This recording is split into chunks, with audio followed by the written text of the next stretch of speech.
The Format International Photography Festival takes place every 2 years in Derby. It's a photography festival, but it's not about photography. It's about concerns that we find relevant to our times. Each festival has a theme, and in 2017, Format was curated around the concept of habitat in the era of the Anthropocene. It's a new geological era where humans are affecting the environment and the physical nature of our planet. Climate change and environmental issues were central to the festival. The lead exhibition, entitled "Ahead Still Lies Our Future," provided a futuristic exploration of this debate. In venues across the city, the festival presented many diverse and inventive interpretations of the theme, allowing visitors a wider look at what might be considered a habitat. Exhibitions ranged from projects on tribal rituals, the geological and demographic consequences of mass migration, the new space race, the remnants of conflict and memory, to the politics of the domestic space. Some presented alternative and imagined future worlds. The recurring motif for many of these projects was that of man's footprint on our many and various habitats, and how the meeting of nature and humanity has affected both the earth and those who inhabit it. This was effectively shown in Claudius Schulze's project, The State of Nature. Using a large format camera, Schulze photographed landscapes in Europe, each view selected to reveal the interaction between nature and humanity. Schulze chose places where man has built protective structures to prevent climatic disasters. There's always these structures that are being put into these landscapes that actually make these landscapes. Without these dams, there would be no mountain lakes glittering in the sun, or, no beautiful coast because it would get eroded. These dams, nestled in the mountain ranges, tree-lined lakes created for water preservation, and beaches protected against sand erosion have all become popular tourist destinations. In many of these places, the structures are becoming something like a tourist site themselves. So because these dams are so impressive and because they're technologically so stunning in a way, so awesome in the most literal sense of the word. These landscapes are man-made, but we accept them as natural spaces to be enjoyed. I don't see the dam or the levee as something that is disturbing nature. It's actually really part of the landscape. From man reshaping the natural world to create new landscapes, we move to John Tonks' project Cargo Cult, which documents the influence of the West on the indigenous population of the South Pacific islands of Vanuatu. Here the local inhabitants practice a hybrid religious and political system based on the veneration of wealth and commodities. Many Westerners have travelled to Vanuatu, including Christian missionaries who brought the idea of the Messiah. During the Second World War, American soldiers occupied the islands, bringing with them their tanks, guns, and supply depots. Both these visitations made the islanders rich, and in a curious process of mixing ideas of the Second Coming and veneration of GIs, the islanders have created new rituals. It is through the practice of the cargo cult that inhabitants of Vanuatu believe wealth in the form of supplies and equipment will once again arrive. The idea was that if they started ritual behaviour, acting out like the American soldiers were, that would actually encourage this cargo to come, this rightful cargo that they believe should come to them. So, in modern day, you've got these rituals where you have men dressing up as American GIs, marching around with bamboo sticks for rifles and raising the American flag. The introduction of the more technologically advanced outsider into a less developed society has inevitably changed the indigenous habitat, both physically and spiritually. It is the creative habitat that lies at the heart of Hometowns by John McLean. Understood simply, McLean's project is a collection of photographs taken in the home villages and cities of his favourite artists.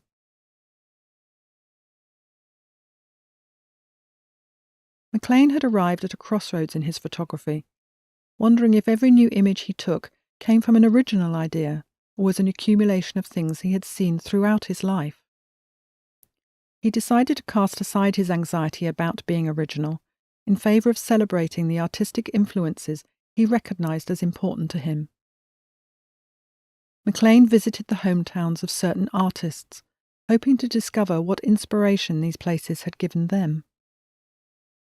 I wanted to somehow get inside the head of the artist.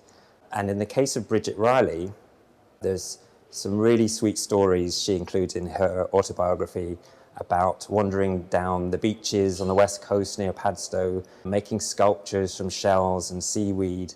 But most of all, she describes sitting on the beach, looking up at the sky and the particular quality of light on the west coast, and just allowing her imagination to stretch across the sky. So I produce my work in the spirit of that. And my intervention is in fact in post-production, but again, I'm allowing my imagination to spread across the sky. But this is just the surface layer. What lies beneath, in the substrata of the work, are questions of originality and the unseen influences of artists who went before us. I came to photography from an unusual direction through science, and I was studying maths, physics and geology. And I've always thought of artistic influences as the strata in a rock. So artistic influences accumulate in the way that sedimentary rocks accumulate. So then the question might be, what then is originality? The artistic influences form the foundation, but I would suggest that originality, using the geological metaphor, might be a kind of a fault line running through, or a heating process that melts strata. So what artists are doing is they're taking something existing ideas, but they're re-energizing them, reheating them, and making them their own and passing them on. Many of the exhibitions shown at Format 17 avoid the catastrophic arguments often associated with environmental debates and offer a more collaborative optimism. This idea of hope for a better future lies at the heart of the lead exhibition, entitled Ahead Lies Our Future, curated by Louise Clements and Hester Keijser. They have selected projects which, when seen all together, suggest a call to action. As Keijser said in her opening address to the festival, to steer our path into a livable future.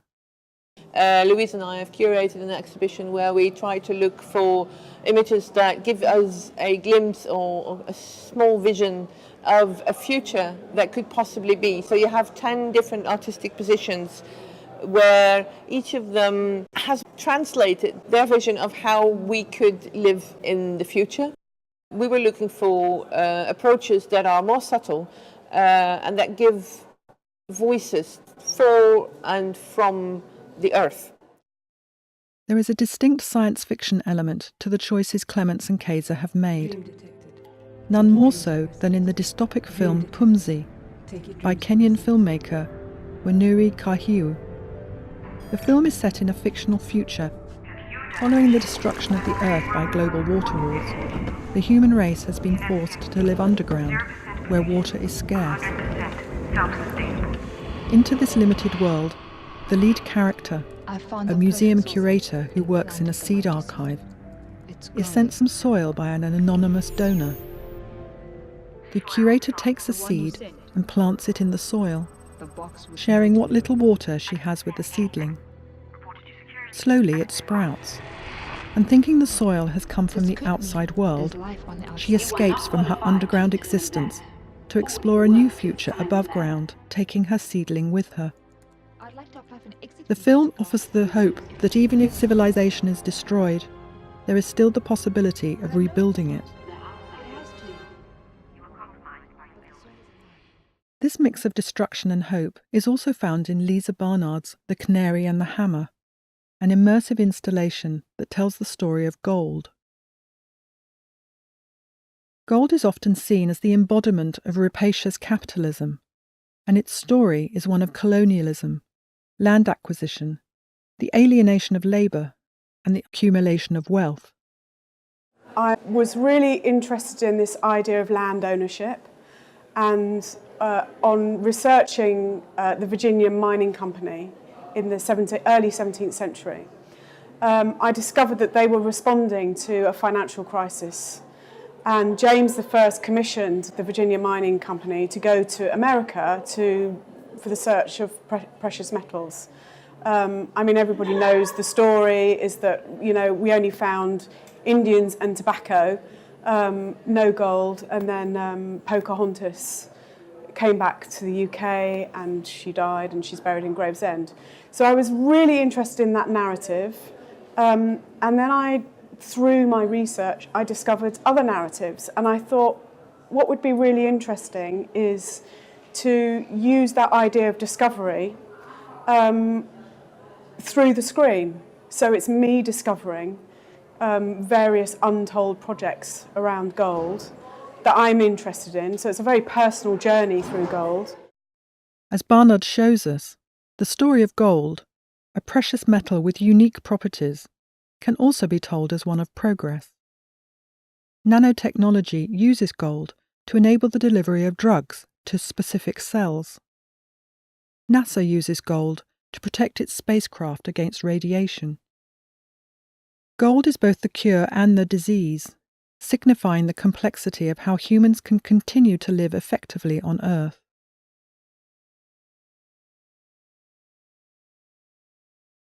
Asking questions about what our future will hold takes a new direction in Ursula Beiman's film Forest Law.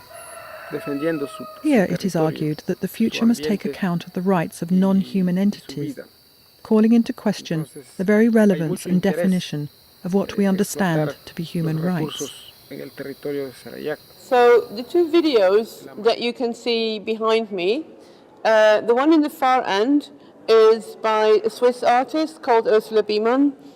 This video is made in Ecuador, and it is a video where she has put central the legal case that indigenous Ecuadorian tribes who live in the Amazon forest in the south of it have brought against the state of Ecuador to protect their forest against the incursion of mining corporations and other global industries coming to extract minerals and raw materials that we use for our production processes for whatever you can imagine in this world. They have argued successfully in court in 2012 that the Amazon forest should be given legal status as a person. They explain that to them the Amazonian forest is a living entity to which they are connected in many different ways. Whilst the Ecuadorian government are currently ignoring this decision, the granting of human rights to nature has continued elsewhere, and a Maori tribe has won the same legal status for a river in New Zealand. The other work that you see that is at the entrance of the exhibition, it's a work by an Afghan artist called Lida Abdul. She's based in America right now. It's a video showing a man, both up close and in the environment, who is trying to plant a flag into a lake. Of course, that is the most futile kind of gesture that you can imagine. But planting a flag is such an incredibly symbolic act of the human race claiming a territory for itself. I've included this because the video is much more than just a reflection on the relationship with the individual and the nation. I felt it is building almost the baseline to this whole exhibition because it is so incredibly metaphorical, and it shows the futility of our actions in trying to own something that we don't really own. And it shows also how difficult it is for us to move along and with time and to adapt. The Format International Photography Festival did not present a collection of apocalyptic messages, but offered alternative perspectives on how humanity can work with nature to provide solutions for a better future, and illustrated how interconnected man and nature are. This is eloquently expressed in the exhibition Modern Ornithologies, curated by Rodrigo Orrantia. Although you might think it's a show about birds, it's actually a show about how men and birds share space, how men and birds have come together to share this new man-built world. The exhibition is a collection of 8 photo books and is a poetic presentation of how man and birds have come together both culturally and socially as each adapts to a changing environment. It's only when you see it on a book, when you see it through photography, that you realize that these birds have been cohabiting with us in these spaces that we've created, in these cities that we've created, and then they've adapted to us. And now we've built a lot of cultural constructs around them. One of the projects I like the most is Stephen Gill's Pigeons book. We installed it in the museum as in one of the cabinets, and it shows Stephen went to photograph young pigeons, and young pigeons tend to not leave the nests until they're fully grown. So what Stephen did in his project is he used a lot of extension poles and probes to try and find these nests, just be guided by the really quiet coo of the younger pigeons. And he went through this really grimy, say horrible, derelict bridges to try and find them. And then he never, when he was producing the work, he never knew what he was going to get. All these images were kind of very sort of paparazzi style images of all these corners and holes. So when we were planning to install these in the museum, we sought to replicate how these pigeons exist and how these places exist in corners and nooks and crannies. So we decided to hang them in corners, not just at eye level, but just take corners that are hidden away in corridors in the museum. Here we see birds and people sharing and thriving in the same constructed spaces. It turns out that the natural habitat for these birds now is cities.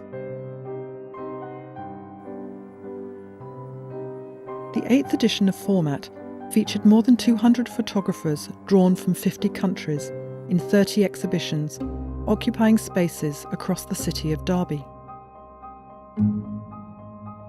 Format 17 showed our habitat to be a constantly changing place and has contributed to the idea that there is a more progressive approach to protecting the environment. It doesn't mean that we need to leave technology behind. We can still use our mobile phones, we can still get engaged with travel, we can still have cars. But the point is that we need a different way of sourcing energy or coming together over pollution and waste.